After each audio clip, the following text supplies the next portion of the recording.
Christian Book Distributors DVDs, CDs. Mm-hmm. Anything on a Christian bookstore. Yeah, christianbook.com or it's CBD. They used to do catalogs, and now they do it all online. Like I said, they can usually beat Amazon's prices. And it's where, I mean, for example, I would go to it if I was teaching a class like this. I could buy 25 Bibles for like $1.50 a piece for these little skinny Bibles. Very similar to the ones that we give away here free for first-time guests on Sunday morning if they want one. So, and if you ever need a Bible, you know, we do have them here. Just let me know. Or if you're looking for a different translation, come ask me for advice or whatever. But that's where we are going to go to tonight is Revelation chapter 6. If you want. I miss tables. I hate Yeah. the slips. Are all the rooms full again? Yeah. Yeah, this was the smallest room that could accommodate us. Is the biggest room in the building. So. You know what we could do? What? You know the tables that are by the resource center right now? Yeah. There's 4 of them, and they're not being used because they got emptied out. Or at least 2, and that will fit us. We can move the chairs right here and just put them in. All right, so last week, for those of you that were here, those of you that weren't here and didn't catch up or whatever, so last week we saw this whole scene going on in the throne room of heaven, where John is a witness to the throne room of heaven and seeing very similar things to what the Old Testament prophets saw. So it's this consistent vision of heaven. But in there, God is holding this scroll in his right hand, and it says, no one could open the scroll. Only somebody that was worthy could open the throat. Those of you here last week, I compared it to the Thor Marvel Comics movies, where only one that's worthy could lift the hammer. Only one that was worthy could open these scrolls that God had sealed it with. And finally, the Lamb, Jesus Christ, steps forward to open it. So God held this scroll that no one could open, and Jesus came to open the seals, and each one unleashes a piece of God's judgment upon the earth. So somebody read, I know it's a long section, verses 1 and 2. I watched as the Lamb open the first of the 7 seals. Then I heard one of the 4 living creatures saying a voice like thunder, "Come." I looked, and there before me was a white horse. Its rider held a bow, and he was given a crown, and he rode out as a conqueror bent on conquest. All right, so there were these 4 living creatures. They're like angels with 6 wings. The wings are covered with eyeballs representing God's ability to see everything that happens. They have these different animal faces and everything like that. So that's what these creatures were, just as a little refresher. And they served as worship leaders, just like Matt does on Sunday morning. But in this case, when everything in heaven pauses, they have a different job. And so they call forth these angels. So Jesus opened the first seal, and one of the 4 living creatures issued a decree on behalf of God. At his call comes a mounted archer, and this would have reminded Roman readers of a once threatening enemy to the Roman Empire who had a special forces unit that were mounted archers, each one riding a white horse. This rider, the first of 4, came riding as a conquering king. Now, catch this. Whether these creatures are holy angels fulfilling God's justice or fallen angels, aka demons, who have been restrained and were now being released, the text is unclear. I've read ahead. I still don't know. I honestly don't. It does refer to them as angels. Are they good angels or bad angels? Don't know. I could give you an answer, but it would be a lie. So the honest answer is, I don't know. This particular rider conquered people in 2 ways. First, he conquered militarily with great might, and second, he conquered willingly, as people choose to subject themselves to this rider as a false prophet or a fake Christ, hence the crown that he's wearing. But don't miss this. As a parallel to today, to this rider, there are more slaves upon the earth than at any point in time in human history. Did you guys know that? We think slavery ended with the Emancipation Proclamation, but it's not true. We complain about illegal immigrants coming over here and stealing jobs, some of them are owned by people. They don't have a choice in what they're doing. Their families are held hostage, and they are sent to work to make money for their owners. The biggest slave industry in the world is sex trafficking, with kids as young as 1 or younger. There was an article on Facebook this morning about a woman who her mother was with her shopping, but these two guys didn't know that the mother was there off at the distance, and the mother caught them coordinating over cell phones, plotting to kidnap her daughter from her cart if she turned and walked away from the cart, to grab the 2-year-old and leave.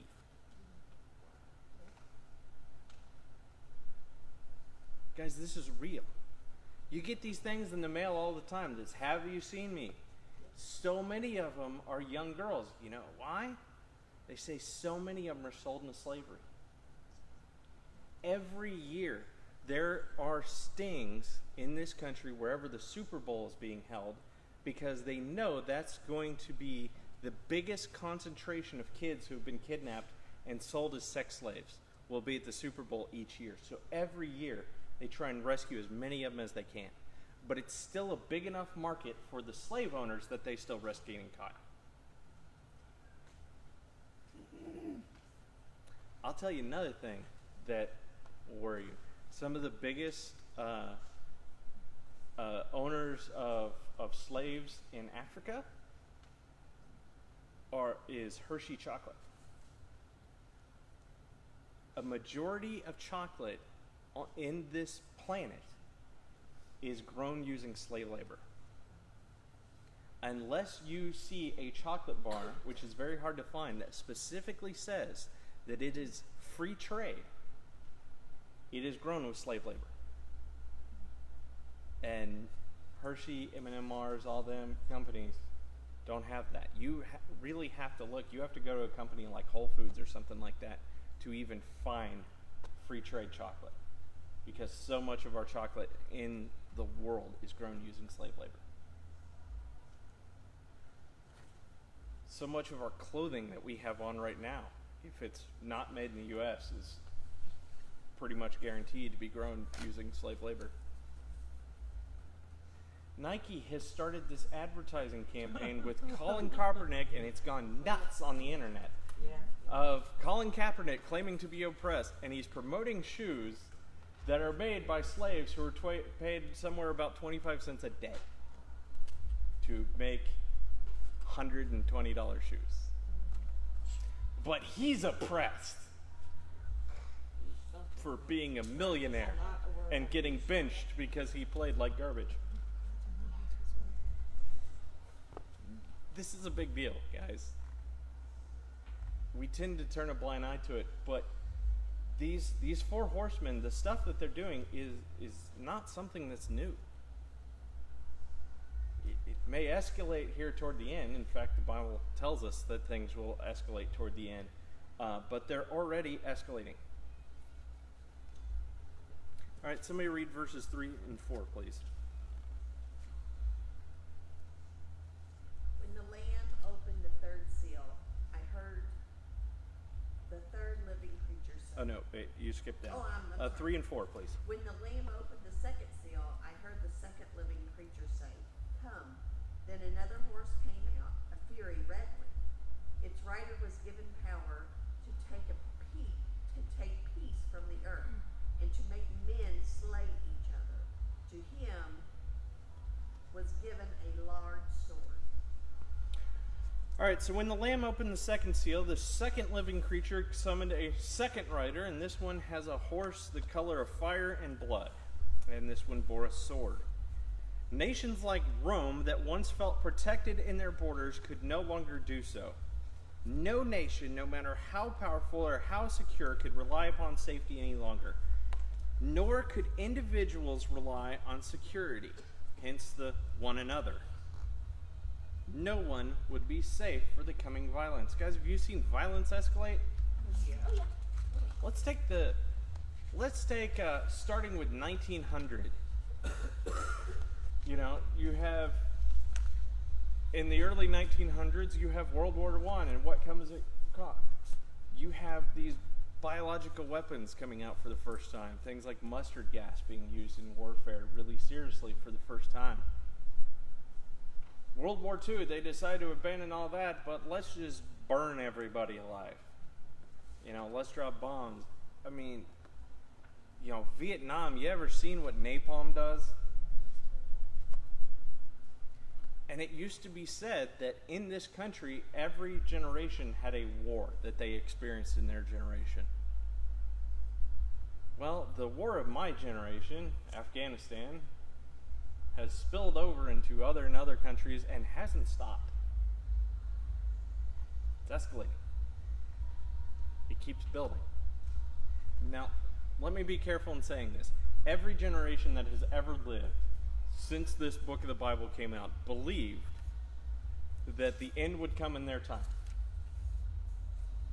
And obviously all of them were wrong because it still hasn't come yet. So we got to be careful by saying it's got to be. But at the same time, we can't say, oh, it could be a long way off, because it might not be. We might be the generation. We don't know. Someone read verses 5 and 6, please.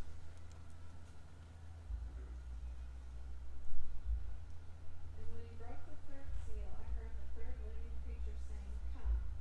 And I looked, and behold, a black horse, and he who sat on it had a pair of scales in his hand. And I heard as it were a voice in the center of the four living creatures saying, "A quart of wheat for the Marys, and 3 quarts of barley for the Marys, and do not harm the oil and the wine." All right, so this one gets a little bit more confusing. All right, so when the lamb opened the third seal, the third living creature summons the third rider, and this one rode a black horse. In this day, staples like wheat and barley were used for bread and basic sustenance. All right, so today, I don't know about you, how many of you are like me and on like a carb-watching diet? We're like the first generation to ever do that. We're the first generation to ever have like an excess amount of food to where that became a thing. But in this day, it was like, in the Lord's Prayer, give us this day of daily bread. You literally got bread to eat that day, and that's kind of all you had. So that was the basics. They were sold as dry weight measurements upon balanced scales. This third rider came representing famine. For a day's work, a man would be able to purchase only enough to feed one person, and barely that, let alone provide for the needs of his entire family. For a day's wages, you got a little less than would be made to make a normal one-person piece of bread. How do you feed a family on that? If that day's work, you got one piece of bread. So luxuries such as wine and oil would go untouched because they were simply too expensive. And again, for the first time really, this may be the one that we see least of in person, because we tend to have more than enough, more than plenty. There's more food produced upon the earth than is necessary to feed everyone on the earth. The only problem is distributing it to everybody. But at the same time, we are seeing some changes coming. How long has California been complaining that they have a drought? 15 years? They burn every year. Yeah. There's constant wildfires. There's not enough water for all the people that live there, which part of me is like, just move from California and then you have, more stuff. You won't have to deal with that. But, on the wealthiest nation on earth, we're seeing basics becoming harder to come by. Even we may not buy wheat by dry measurements, but how about something we buy with wet measurements? Gasoline. It's becoming more and more and more expensive. And who knows, it may get to the point to where it costs more to drive to work than you make at work. And that would make things very hard. We don't know. We've been very lucky so far. Someone read verses 7 and 8, please. When he opened the fourth seal, I heard the voice of the fourth living creature saying, "Come and see." So I looked, and behold, a pale horse, and the name on him who sat on it was Death, and Hades followed with him. And power was given to them over a fourth of the earth to kill with sword, with hunger, and with death, and by the beast of the earth. All right, so Jesus opens the fourth seal, and the fourth and final rider came forth. Funny. He rode on a pale or gray horse. Has anybody ever seen the Clint Eastwood movie Pale Rider? Yeah. All right, so he's this. It's been too long since I've seen it. He's like an ex-preacher or something that doesn't tell anybody his name, but he comes riding on a pale horse, a gray horse, and then he kills all the bad guys. That's what it's a reference to. It's where the name came from. Is from this angel. He needed no description. Notice the others he describes. Well, he looks like this. He's carrying this, and this one he goes, "It's death." Just in case you were wondering. He's come to claim souls for the grave. He came with the power of the other three to finish what they started, but also bringing epidemics and wild beasts with him. This may include both animal killings and scavengers eating the dead, as 1/4 of the earth was too many to bury in a timely fashion. I'd never thought about that, but a commentary pointed that out, that it could also be referring to scavengers. So I thought that was interesting. All right, so each writer represents taking away something in which we find security. Oh, by the way, I should mention this, since I kind of went a little bit more detail on each one. How often do we hear about super viruses and epidemics, and now we have basic forms of medicine that generations prior to us or that other nations would kill to be able to have, and people choose not to vaccinate their children because why would I want my kid to survive some basic things that killed people in the 1930s before vaccines were invented? Nah, just let them get scarlet fever. Let them get smallpox. These things used to not exist in this country. Let's bring them back. That sounds like fun. But then we're also getting these super viruses and stuff that are immune to antibiotics and antivirals and even new diseases coming up. You know, you get bird flu. Who knew that could be a thing? People that had chickens forever, all of a sudden they're getting bird flu from markets and stuff where cats were running wild and birds were getting messed up or whatever, and then it spread across the planet and scared the heck out of everybody. So even with as much medicine we have, epidemics still a problem, aren't they? And escalating toward the end. All right, so each writer represents something in which we find security. Which of the four, slavery, war, famine, and plague, worries you the most? All right, so let's think. We, especially as Americans, we value our liberty. We value peace and our ability to be peacekeepers across the world. We value our food and our ability to meet better necessities and have luxuries beyond anybody else. And we also value our health, and that we're proud to have the best health care of any country on the planet, where people from other countries come to us to get treatment for things that nobody else can do. All right, so if one of those four was going to be taken away from you tomorrow, which one of the four would you least want to lose?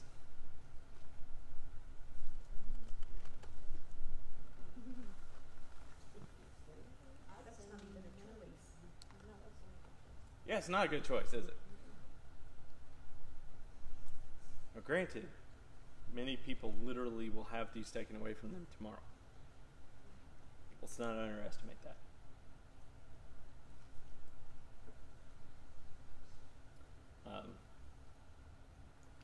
But with it not being a good choice, I mean, you knew three were coming, but you got to choose one you got to keep. Which one do you choose?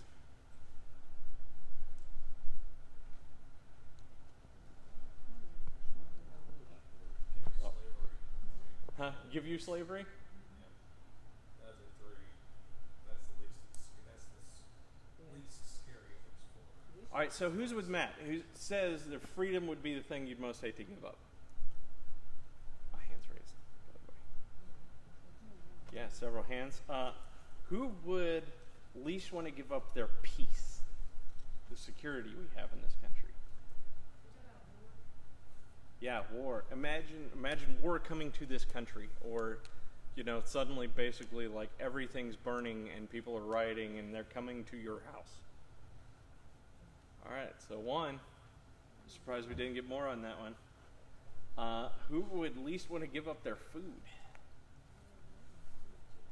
Hey, if war comes, rationing's coming. So, a couple hands on that, but that. Yeah, I could go with that please. I could get that. Well, but in this case, like, maybe I should ask it a different way. Who wants to watch your kids go hungry? That's what's bad is you have to think of your kids. Yeah. And none of them's a very good option. Yeah. Plague's the worst. Yeah, what about plague? Who wants to give up the health for themselves and their family? Or who wants to keep that one, I should say. That's the scariest. Yeah, that's the That's one of the scariest. scariest. Because you can try and hide from war. You can scrounge around and find something in the family, but plague. I Might actually be a thought about quick you, die. Angela, when I was writing this question. For those of you who don't know Angela very well, she's shared in this group over the years many times about a very severe car wreck that she had. And it did take away your health for a while. And then you weren't able to take care of your family. Your family, even how many of your kids were in the van at the time? 3. Her health got taken away like that because somebody wasn't paying attention and hit her. Crossed their line, didn't they? Yeah. Yep. So I actually thought of you while doing this one because I thought you've experienced that one more severely than some of us have in this room. And all you think about is your kids. Yeah. They're like, I don't care if I'm dying, where are they when they do? Because they were at a whole different hospital. There's nothing like it. Yeah. It's tough. And guys, it's meant to be. I asked that question to try and get you thinking about this. These should scare the heck out of us. Because it really is probably 4 of the things that we value most for ourselves and our family. Is our freedom, our security, our ability to provide, and our health. You take away any of those 4, you have a disaster in your family. You take away all 4, what does that mean for your family? Like the dinosaurs. Yeah, like the dinosaurs. And that's kind of what it's getting to, if you didn't notice that in Revelation. What we're building to is literally an extinction level event of the entire planet. That is not by natural causes. That is direct from heaven. It's the control thing because we like to be able to control, and these things make it all out of your control. Yeah. And that's the worst. That's where, to me, I chose the freedom one is the one I'd most hate to give up because if I still have my freedom, I may not literally be able to do something about the other 3, but at least I'd feel like I could. At least I feel like I'd have a say in the matter. It's tough.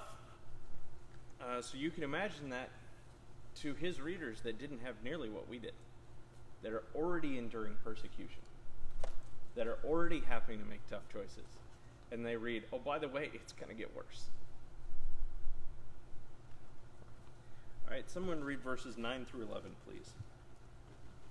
When the Lamb broke the fifth seal, I saw underneath the altar the souls of those who had been slain because of the word of God and because of the testimony that they had maintained.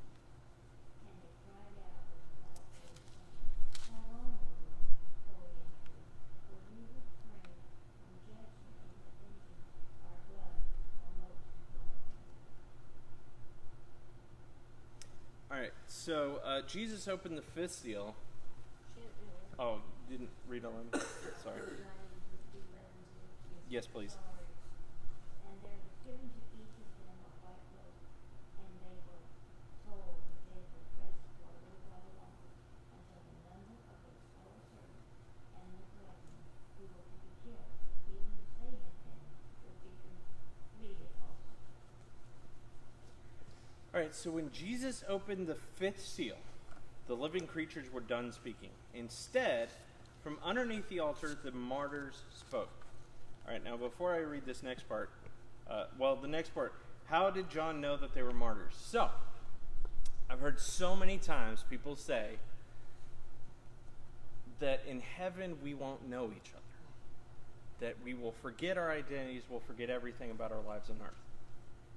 Now, you got to be careful taking an apocalyptic text that's somewhat figurative and trying to interpret it literally. That being said, I do point to this as an example of where we see people in heaven and they still remember, they still know who they are, and they still recognize each other. So I think we will know who each other is. So, how did John know that these people were martyrs? Well, among them, he sees his brother James, who was killed, one of the 12. He sees the deacon Stephen, who chapters 6 and 7 of the book of Acts are about, killed by the Apostle Paul and a gang that he was leading at that point. He sees him underneath this altar. He sees the other apostles. Remember, he's the only one not martyred at this point. Guess what? That includes the Apostle Paul. He's now hanging out with Stephen under the altar, and he had a hand in killing him. But he's there with all the rest of the martyrs. John's the only apostle left standing. He sees all these guys, and he sees many other people he'd known in life. Remember, too, one of the churches, they had a church leader, like their preacher was named Antipas, and it said that he was martyred. And then he said, by the way, more persecution's coming, so be ready, because you're going to have to stand for your testimony just like Antipas did. Hey, guess what? He's there hanging out too. In life, they had been the subject of torture and death. Now they had a special place reserved for them in heaven. In life, they were sacrificed for their testimony, but now they received a reward for God himself, that white robe, symbolizing the purity that they've gotten because they stood for their testimony. Yes, they were sacrifices. They were sacrifices for that testimony. And what they did was pleasing to God. The fact that they stood was pleasing to God, even though it was hard. So let me ask you this. I'll give you guys a chance to teach. What does it mean that they're waiting for their full number? Or it said that their number was complete. Different translations may word that slightly differently, but general concept. What does that mean? That they're waiting for their full number. There's still more people that will be murdered for their testimony. Yeah. There's still more people that will be killed for their testimony. And it almost seems to imply here, there's more people going to die, and until they're all dead, Christ ain't coming back. That's a scary thought. We do see some kind of parallels to this in the Old Testament.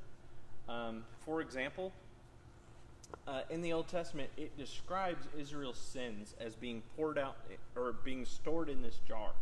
And when the jar gets to the point of being full, that's when their sins would be punished as a nation. They'd have good kings come to the nation of Judah. It would lead them to repentance. And it describes it almost like God would tip a little bit out of the jar.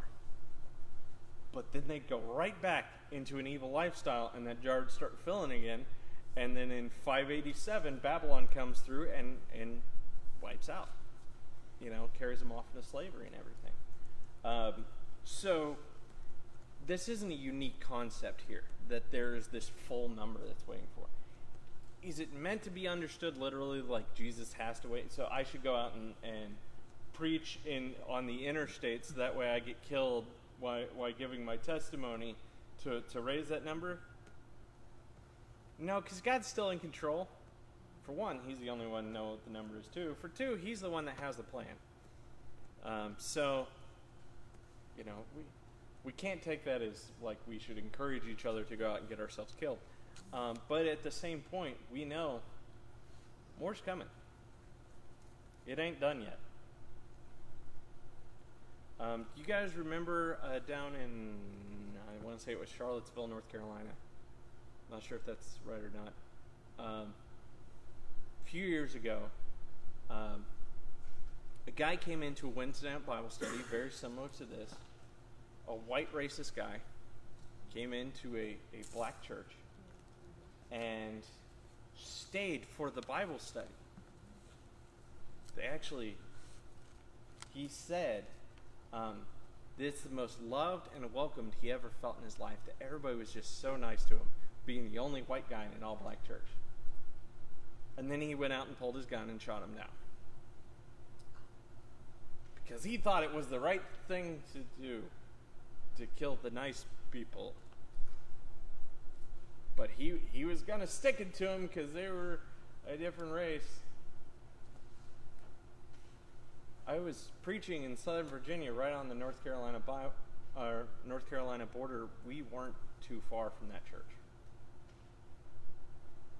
And it was a little middle of nowhere church just like we were at. We have security people in this church. We have sheriff's deputies and state troopers and stuff like that'll sometimes come in uniform and sometimes come in plain clothes that are here in case something happens. That are members of this church and choose to do like a security patrol because they know we're not safe here. Could happen anytime. Could happen tonight. We don't know. We could be added to that number.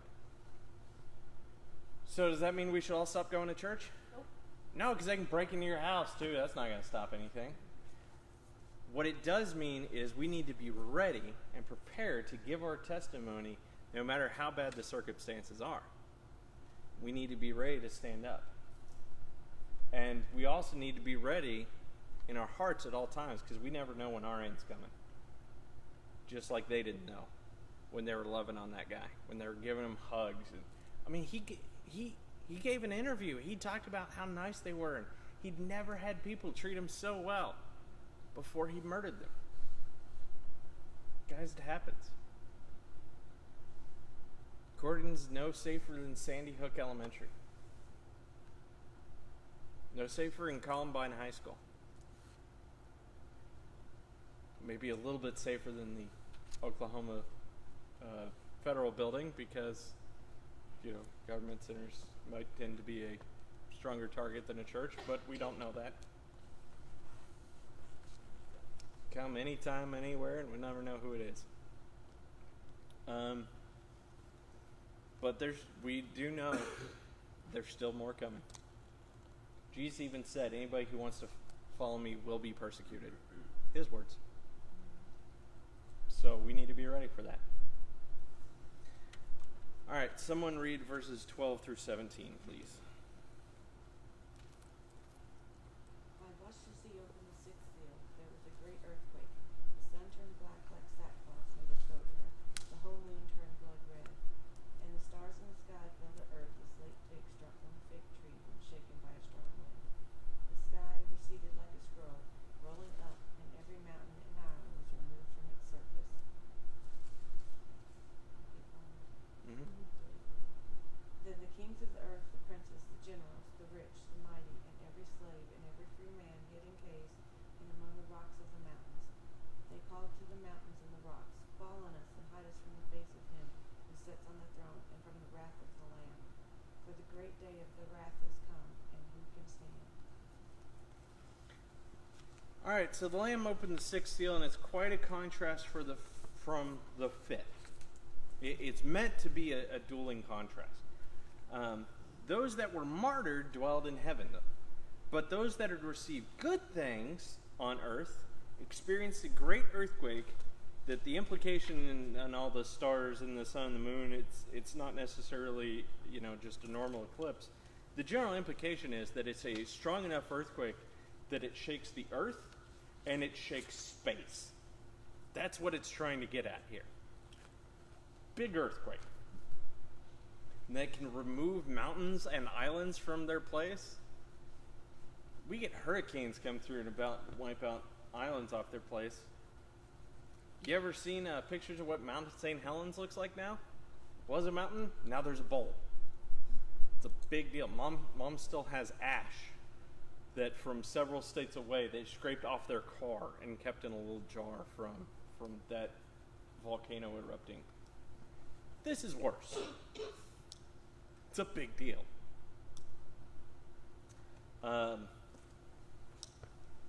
So they experienced this great earthquake. And so those that had the most in the world fled from it in order to hide in caves, begging to hide from God's wrath instead of doing what they should have done, which was repenting of their sins and turning to God for mercy. You guys get the difference there? All they had to do was say, please God have mercy on me. And instead they say, please hide us from God. Don't let his wrath get me. I'm still going to do bad things, but don't let me get punished for it. All right, that's where we're at. I'm going to kill the video. Questions will be popping up soon.